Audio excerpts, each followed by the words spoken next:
this blind is situated is in a relatively open area, and so we used a pit that's basically on the end of a dike.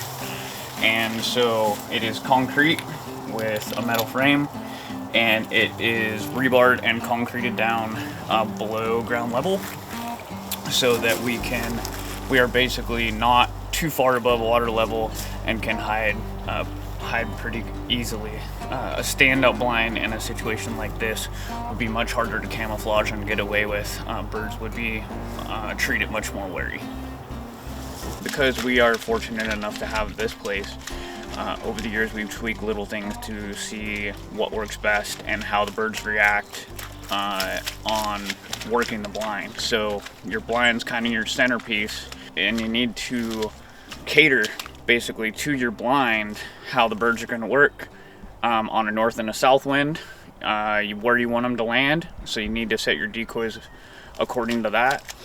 So a lot of people may wonder why in Oregon you would have swans in your decoy spread, and it's to mimic the habitat that waterfowl use around the area.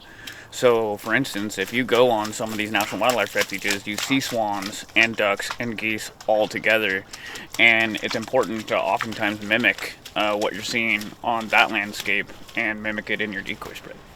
What you see out here is we have a landing area that is obviously not quite the amount of water that we would like for this time of year, but we experienced a very wet spring that didn't allow us to manage our crops until later on when things dried out.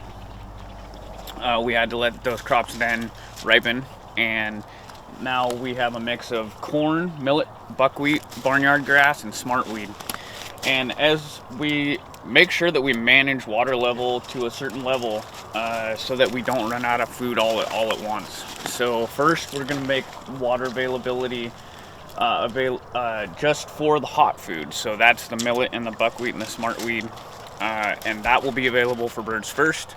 And as we get more rain in Western Oregon, the water level will increase and corn will be available for those birds.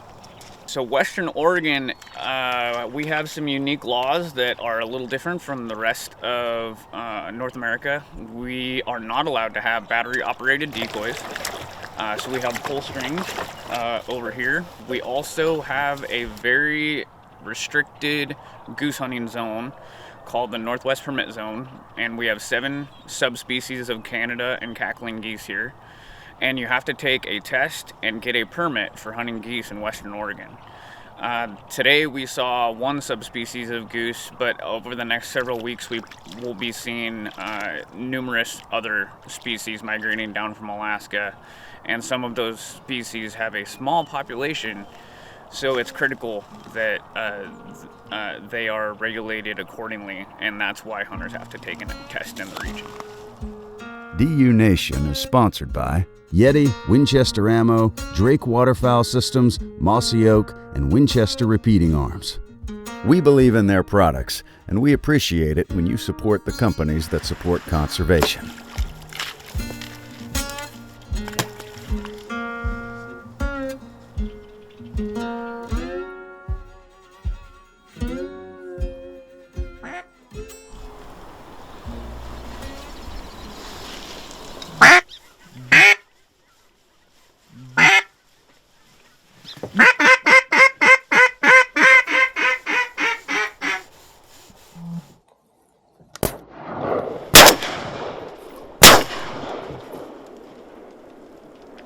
Yeah, I thought that was going to be embarrassing.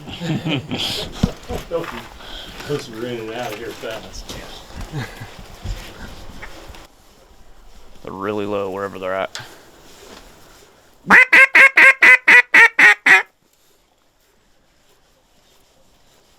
They're there.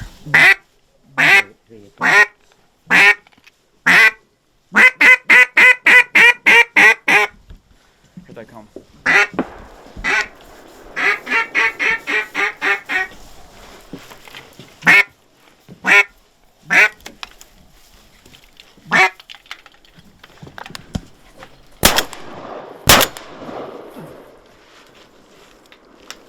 One go down? No. Head heel. Settle.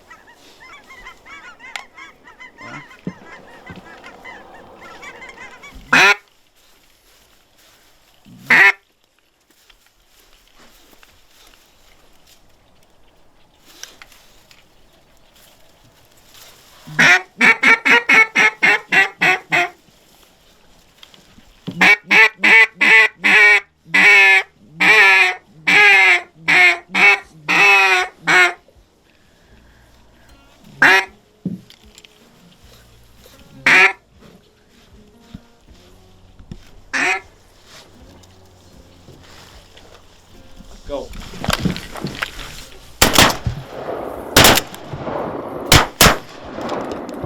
There we go.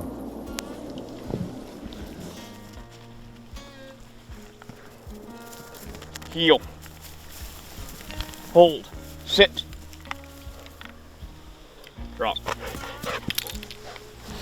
We had a record high day as far as temperature this morning, so hunt was a little slow. We did have a flock of 8 mallards come in, and my father and I each got one apiece. So at least we have an appetizer for tonight. Thanks for watching DU Nation. Before the next episode, follow us on Instagram to see content as we're making it, and follow Ducks Unlimited on all of our platforms so you don't miss out on anything.